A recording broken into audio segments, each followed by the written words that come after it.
Hello बच्चों, कैसे हैं आप लोग। बेटा आज हम लोग मोशन चैप्टर का नेक्स्ट लेक्चर देखेंगे और बेटा इस लेक्चर में मेनली हम ग्राफ की शेप को डिस्कस करेंगे, है ना बेटा। क्योंकि हम लोगों ने डिस्कस कर लिया था displacement time graph, velocity time graph, है ना।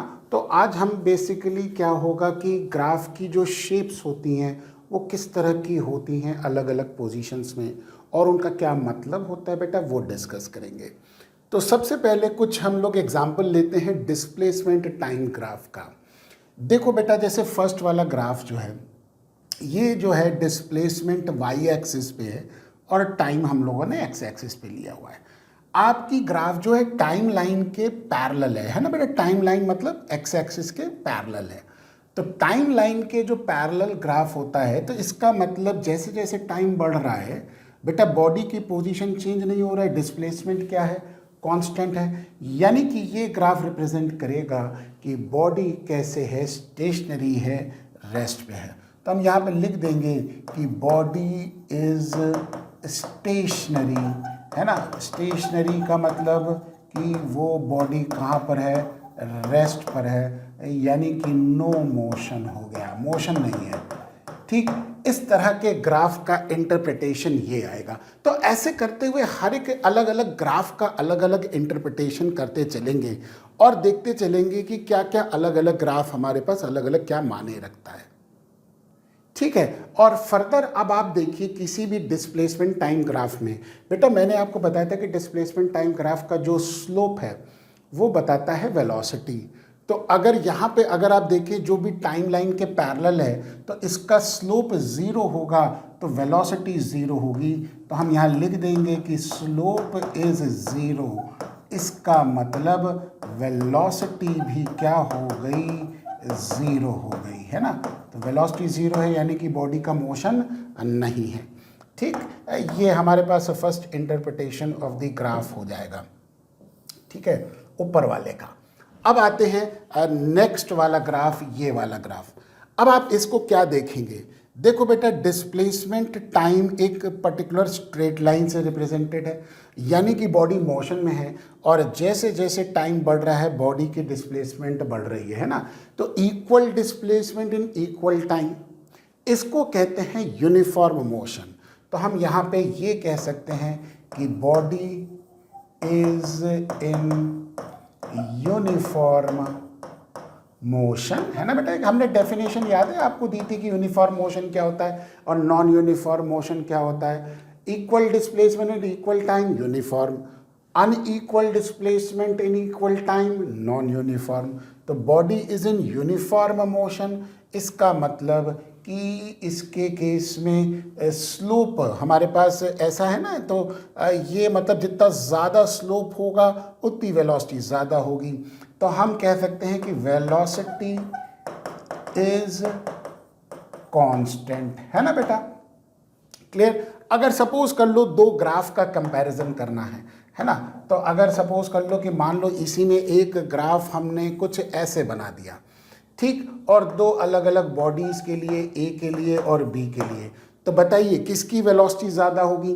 तो आप देखिए जिसका स्लोप ज़्यादा है, स्लोप ज़्यादा मतलब इंक्लाइन विद टाइम एक्सिस, ये देखो इसका स्लोप ज़्यादा है ना बी का। तो जिसका स्लोप ज़्यादा होगा उसकी वेलोसिटी ज़्यादा होगी। तो हम कह सकते हैं वेलोसिटी ऑफ बी इज क्या, ग्रेटर देन दैट ऑफ ए, है ना बेटा। तो ग्राफ का इंटरप्रिटेशन इस तरह से करेंगे। ठीक, आइए अब हम नेक्स्ट ग्राफ देखेंगे और इसका इंटरप्रिटेशन करेंगे। देखो बेटा ग्राफ एक स्ट्रेट लाइन नहीं है, पहली बात तो जब कभी भी displacement time graph straight line नहीं है इसका मतलब इसका स्लोप जो है वो वेरी कर रहा है और स्लोप वेरी कर रहा है मतलब वेलोसिटी वेरी कर रही है। तो अगर इस पॉइंट पे देखो तो इस पॉइंट पे अगर आप देखोगे तो ये अगर इस पॉइंट पे देखोगे तो बेटा ये देखो स्लोप आ गया ना, और इस पॉइंट पे देखो तो ये स्लोप आ जाएगा, है ना।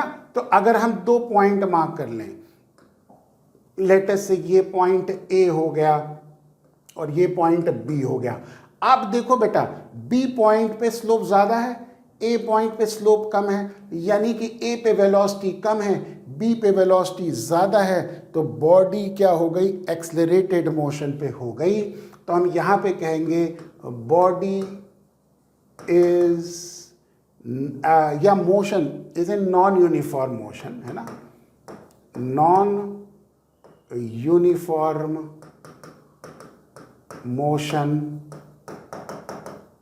ठीक है, एंड क्या, वेलोसिटी एट बी, या हम इसको इतना ज़्यादा डिटेल में ना लिख के ये लिख देंगे नॉन यूनिफॉर्म मोशन, अरे भगवान ये तो सारा मिट जाएगा ब्रैकेट के अंदर, एंड वेलोसिटी, है ना, इज इंक्रीजिंग, बस ये इतना लिख देंगे। इसका मतलब क्या हो गया कि एक्सेलरेटेड मोशन है, वेलोसिटी इसकी क्या हो रही है, बढ़ रही है। ठीक, चलिए ये तो हमारे पास थर्ड वाले का इंटरप्रिटेशन आ गया, और अब हम चौथे वाले का करेंगे। अब आप देखो बेटा, इस वाले में यहाँ पे पॉइंट ए पर देखेंगे, और अगर हम यहाँ पर देखें तो देखो ये पॉइंट पे स्लोप देखो बेटा, ये दिख रहा है ना, और ऐसे हम बना लेंगे स्लोप, ये देखो, और इस पॉइंट पे देखो स्लोप ये हो गया। तो बेटा देखो क्या दिखाई दे रहा है कि शुरुआत में ए पॉइंट पे स्लोप कम ज़्यादा है और बी पॉइंट पे स्लोप कम हो गया है ना। देखो स्लोप ऐसे हो रहा है ना बेटा, ग्राफ यूँ हो रहा है ना, स्लोप ऐसे हो रहा है, तो डिक्रीज कर रहा है, स्लोप डिक्रीज कर रहा है। तो जब स्लोप डिक्रीज करेगा तो वेलोसिटी डिक्रीज करेगी। तो हम यहाँ पे कह सकते हैं वेलोसिटी इज डिक्रीजिंग। तो वेलोसिटी डिक्रीजिंग है, यानी कि मोशन इज अंडर रिटार्डेशन, है ना बेटा, रिटार्डिंग मोशन हो गया, तो रिटार्डेशन हो रहा है, और इसीलिए वेलोसिटी क्या कर रही है, डिक्रीज कर रही है। ठीक, ये बात हो गई बेटा, ध्यान रखिए, अभी तो हम सिर्फ डिस्प्लेसमेंट टाइम ग्राफ के बारे में बात कर रहे हैं। चलिए अगला ग्राफ देखेंगे। अब हम ये ग्राफ देखेंगे कि डिस्प्लेसमेंट टाइम ग्राफ की शेप अगर ये है। अब आप देखो बेटा, टाइम चेंज नहीं कर रहा है और डिस्प्लेसमेंट एकदम से हो गया, इसका मतलब ये जो स्लोप है वो इनफाइनाइट हो गया। इनफाइनाइट स्लोप मतलब इनफाइनाइट वेलोसिटी, इसका मतलब ये ग्राफ पॉसिबल नहीं है ना। तो हम कहते हैं कि दिस रिप्रेजेंट्स इनफाइनाइट वेलोसिटी, ठीक है, और ये भी लिख देंगे विच इज नॉट पॉसिबल। ठीक है, तो ये ज़्यादा ज़रूरी चीज़ है, क्योंकि कई बार आप लोगों के दिमाग में आता है कि क्या ऐसा पॉसिबल है, विच इज़ नॉट पॉसिबल, क्योंकि इनफाइनाइट वेलोसिटी जैसी चीज़ कोई हो ही नहीं सकती, क्योंकि आइंस्टीन की थ्योरी ऑफ रिलेटिविटी कहती है कि मैक्सिमम स्पीड जो होती है वो लाइट की स्पीड हो सकती है, इससे ज़्यादा स्पीड किसी की भी नहीं हो सकती। तो इनफाइनाइट वेलोसिटी जैसी चीज़ हम नहीं देख सकते, इमेजिन नहीं कर सकते। ठीक, तो ये हमारे पास कंडीशन आ गई इस ग्राफ की। आइए अब हम नेक्स्ट नीचे वाला देखेंगे। अब आप देखो बेटा, जैसे जैसे टाइम बढ़ रहा है डिस्प्लेसमेंट कम हो रहा है, यानी कि मोशन ऑपोजिट डायरेक्शन में हो रहा है। ठीक, तो यहां पे हम लिख देंगे कि this represents motion in opposite direction, है ना। तो इसका जो स्लोप है वो नेगेटिव है, तो नेगेटिव वेलोसिटी का मतलब बेटा डायरेक्शन ऑपोजिट है ना। तो हम यहां पे कह सकते हैं slope is negative means direction of A velocity is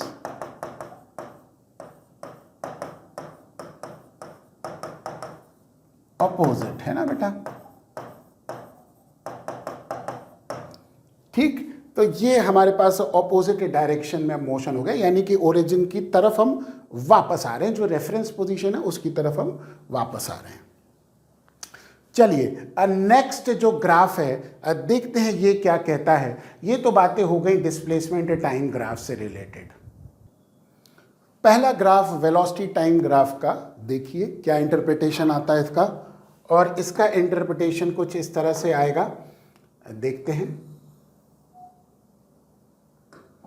ये देखिए हमारे पास देखिए वेलोसिटी, जैसे जैसे टाइम बढ़ रहा है, क्या वेलोसिटी में कोई चेंज हो रहा है? नहीं। इसका मतलब वेलोसिटी कांस्टेंट है, और वेलोसिटी कांस्टेंट है तो मतलब एक्सेलरेशन जीरो होगा। तो हम कहते हैं here velocity is constant, hence acceleration is क्या बेटा? जीरो, है ना। इस तरह के ग्राफ का मतलब ये होता है। चलिए अब यहां पे देखिए, ये देखिए ओरिजिन से शुरू हो रहा है बेटा। ओरिजिन से जब कभी भी वेलोसिटी टाइम ग्राफ शुरू हो रहा है, इसका मतलब इनिशियल वेलोसिटी जीरो है ना। और इनिशियल वेलोसिटी जीरो है और ये बढ़ रही है धीरे धीरे, एक स्ट्रेट लाइन में वेलोसिटी बढ़ रही है। इसका स्लोप कांस्टेंट है, यानी कि एक्सेलरेशन कांस्टेंट है। तो हम यहां पे कह सकते हैं बॉडी स्टार्ट्स फ्रॉम बेटा रेस्ट। रेस्ट मतलब इनिशियल वेलोसिटी जीरो है, विद ए क्या बेटा? कांस्टेंट एक्सेलरेशन, है ना बेटा। तो इस कंडीशन में एक्सेलरेशन कांस्टेंट है बेटा, ए कांस्टेंट है, ध्यान रखना, ठीक। तो ये हमारे पास कंडीशन हो गई इसकी एक्सेलरेशन कांस्टेंट वाली, ठीक। और इनिशियल वेलोसिटी जीरो हो गई, इसलिए स्टार्ट फ्रॉम रेस्ट हो गया। बेटा समझ में आ गया? मुझे लगता है कोई दिक्कत नहीं है ये दोनों वेलोसिटी टाइम ग्राफ को समझने में। चलिए नेक्स्ट ग्राफ देखते हैं क्या है। अब देखो बेटा, ये ग्राफ ओरिजिन से शुरू नहीं हो रहा है, तो इसका मतलब इनिशियल वेलोसिटी ये सर्टेन है ना। तो ये जो पार्ट हमारे पास आ रहा है, ये जो पार्ट है, ये रिप्रेजेंट कर रहा है इनिशियल वेलोसिटी u को, ठीक। तो हम कह सकते हैं body starts with a certain initial velocity and constant acceleration, है ना बेटा। एक्सेलरेशन कांस्टेंट है और इनिशियल वेलोसिटी है नॉन जीरो इनिशियल वेलोसिटी हो जाएगी, है ना। तो पिछले वाले ग्राफ के कंपैरिजन में जो ओरिजिन से शुरू था उसकी इनिशियल वेलोसिटी जीरो थी, लेकिन यहां पे इनिशियल वेलोसिटी u है, ठीक, कांस्टेंट एक्सेलरेशन है। अब आप ये वाला ग्राफ देखिए, बड़ा ही इंटरेस्टिंग ग्राफ है ये वाला। अब इस ग्राफ का देखिए बेटा स्लोप, है ना। हम दो पॉइंट्स को मार्क कर लेंगे, जैसे कि एक पॉइंट ए मार्क कर लिया और एक पॉइंट बी मार्क कर लिया। अब हम क्या करेंगे, इस ग्राफ का स्लोप देखेंगे दोनों पॉइंट पे। अगर हम ए पर देखें तो ए पर देखिए ये स्लोप आ रहा है ना, और बी पर देखें तो बी पर ये स्लोप आ रहा है। अब आप देखिए ए से बी जा रही है तो बॉडी का स्लोप बढ़ रहा है ना, देखिए स्लोप बढ़ गया ना। बताइए, तो बी पर वेलोसिटी ज़्यादा हो गई, ए पर वेलोसिटी क्या हो गई? कम हो गई। मतलब स्लोप तो एक्सेलरेशन बताएगा, वेलोसिटी टाइम ग्राफ का जो स्लोप है वो एक्सेलरेशन बताएगा। तो बी पे एक्सेलरेशन ज़्यादा है, ए पे एक्सेलरेशन कम है, तो ये हम कह सकते हैं कि body is moving with increasing acceleration. बेटा ये शब्द का ध्यान रखिए, इंक्रीजिंग एक्सेलरेशन है ना, क्योंकि देखो स्लोप यहां पे कम है तो ये यहां पे एक्सेलरेशन कम है, और यहां स्लोप ज्यादा हो गया, यहां एक्सेलरेशन ज्यादा हो गया, तो इसका मतलब एक्सेलरेशन बढ़ रहा है, इंक्रीजिंग एक्सेलरेशन है। तो इंक्रीजिंग एक्सेलरेशन का मतलब एक्सेलरेशन नॉट कांस्टेंट है बेटा, ध्यान रखिए, कांस्टेंट नहीं है एक्सेलरेशन, ठीक। और ये कैसा एक्सेलरेशन है? इंक्रीजिंग एक्सेलरेशन है। क्लियर? आइए अब हम बात करेंगे ये वाला ग्राफ। ये देखिए ग्राफ कैसा है बेटा, देखो इसका स्लोप नेगेटिव है ना।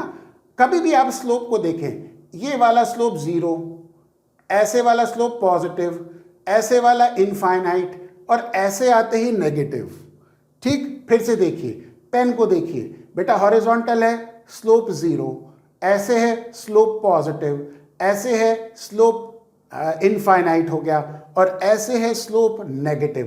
तो इसका स्लोप नेगेटिव, नेगेटिव स्लोप मतलब एक्सेलरेशन नेगेटिव, यानी कि बॉडी का मोशन रिटार्डेड मोशन हो रहा है। तो हम कह सकते हैं कि बॉडी इज अंडर कांस्टेंट, बेटा स्लोप कांस्टेंट है ना, स्लोप जब कांस्टेंट है तो कांस्टेंट शब्द लिख देंगे। तो कांस्टेंट क्या, रिटार्डेशन। ठीक, तो बॉडी कांस्टेंट रिटार्डेशन में है, यानी कि टाइम के साथ साथ वेलोसिटी धीरे धीरे क्या हो रही है, कम हो रही है, डिक्रीज कर रही है। और जीरो नहीं हुई, फाइनल वेलोसिटी देखो जीरो नहीं हुई। लेकिन इस वाले ग्राफ में भी अगर आप देखिए ऊपर वाले ग्राफ में और नीचे वाले ग्राफ का डिफरेंस देखें क्या आएगा। देखो एक तो ये इसका रिटार्डेशन का रेट क्या हो गया, ज्यादा हो गया है ना, ज्यादा स्लोप, नेगेटिव स्लोप हमारे पास हो गया। तो दूसरी चीज क्या होगी कि फाइनल वेलोसिटी जीरो हो गई। तो हम लिख देंगे कि body is under constant retardation and most important चीज फाइनल वेलोसिटी इज जीरो, है ना बेटा। ये ग्राफ हमको बता रहा है यहां फाइनल वेलोसिटी जीरो नहीं है, यहां पे फाइनल वेलोसिटी क्या हो गई, जीरो हो गई। ठीक, ये हमारे पास इंटरप्रिटेशन हो गया वेलोसिटी टाइम ग्राफ का।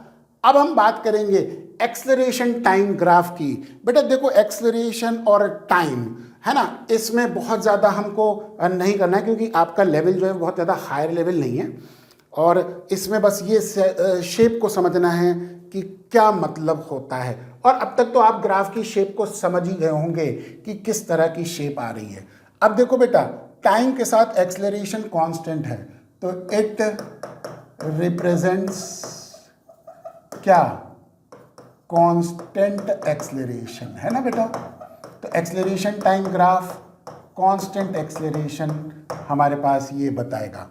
और ये वाला जैसा कि टाइम के साथ बढ़ रहा है तो ये बताएगा इट रिप्रेजेंट इंक्रीजिंग एक्सेलरेशन,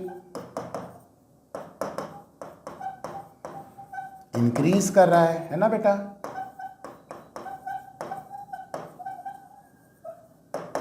ठीक, ये दोनों का डिफरेंस हो गया, है ना। और ये जैसा कि आप जानते हैं डिक्रीजिंग एक्सेलरेशन है, यानी कि शुरू में एक्सेलरेशन ज़्यादा है और टाइम के साथ साथ एक्सेलरेशन डिक्रीज कर रहा है, तो इट रिप्रेजेंट्स डिक्रीजिंग एक्सेलरेशन।